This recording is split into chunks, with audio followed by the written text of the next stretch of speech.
As most of you know, I live in Seattle. When you think about Seattle, you probably think about rain. When I think about Seattle, I think about how beautiful the summers are because of that rain. What some of you don't know is that according to a 2012 census, there are 700,000 people that live in Seattle. But I'm not sure everybody turned in that census because I've seen rush hour traffic. Also, as you know, Seattle is known for their coffee. There is something that, unless you lived in Washington, you really wouldn't know. And that's the relationship that we have with our athletes. It is unique to any other city. A lot of other people wouldn't believe me when I say that, but if you live in Washington, you know it's correct. There is a bond between us and our athletes that's unspoken and almost immediate. We would do anything for our athletes on and off the field, and they give back as much as they can to the community. I'm convinced that there's not a single athlete in Seattle that wishes that they were somewhere else once they get here. Seattle doesn't make the headlines often, but when we do, it's usually about something embarrassing, like performance-enhancing drugs, which is an issue. But lately, something else that's been in the headlines is how some of our players have been caught with DUIs. There is no excuse for drunk driving. However, I can see why some players would get in the situation that they were. And it doesn't only break my heart, but some of the fans as well.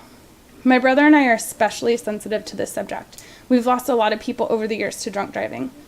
We try really hard to make this website as funny, lighthearted, offensive as we possibly can.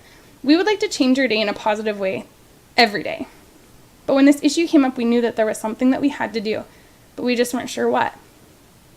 I'm not here to preach about how everybody needs to do anything or tell you that I'm going to sit here and be your superhero. But in the same token, I would like to be. My brother and I have some ideas on how we can make this better for players and how we can make sure that this sense of community is stronger than it ever has been before. And I urge anybody who isn't living in Seattle or isn't living in Washington at all to maybe look into their community and see what they can do. Because without us, there is no players. And without the players, there is no us. Being a sports fan comes with certain responsibility, and it's a love that is generally unexplained. But we are here all together.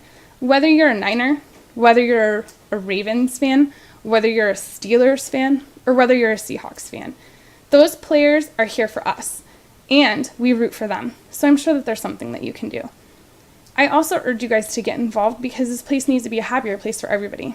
And I love you as much as you probably love me, and some of you hate me, but that's okay because I love you too. We here at football-girl.com are going to make a pledge to make this community a better place, starting with a driver-safe program for these players.